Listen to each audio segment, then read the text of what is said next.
पुण्यातल्या फर्ग्युसन महाविद्यालयामध्ये आजपासून पुणे पुस्तक महोत्सवाला सुरुवात झालेली आहे। या ठिकाणी वाचक आणि पुस्तक प्रेमींना तब्बल 800 बुक स्टॉल्सना भेट देता येणार आहे आणि विशेष म्हणजे तब्बल 50 लाख पुस्तकं या ठिकाणी पाहता आणि वाचता येणार आहेत। मराठी, हिंदी, इंग्रजी, तमिळ, तेलुगू यासारख्या विविध भाषांमधले पुस्तकं पुस्तकप्रेमींना पाहायला मिळतील।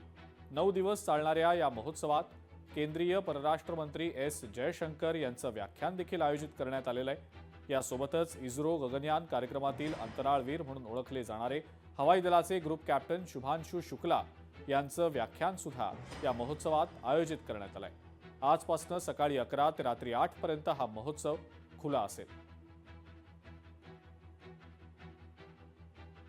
सलग तिसरं वर्ष आहे आणि विशेष कौतुक आहे, विशेष अभिनंदन केलं पाहिजे राजेश पांडे आणि मिलिंद मराठे आणि त्याच्या सगळ्या टीमचं की पुण्याच्या वैभवामध्ये पुणे हे विद्येचं माहेरघर आहे, पुणे ही सांस्कृतिक राजधानी आहे राज्याची, पुणे हे खरं तर आंतरराष्ट्रीय नकाशावरती एक वेगळं शहर, एक स्वतःचं एक वेगळं ठसा उमटवलेलं शहर म्हणून आज पुण्याचे खरं तर नाव आहे, ख्याती आहे। आणि या अशा सगळ्या पुण्याच्या एका वैभवशाली परंपरेमध्ये अशा ह्या पुस्तक महोत्सवानं अधिक भर घातली असं म्हणायला हवं। लोकशाही मराठी ऐका, पहा, जागरूक रहा।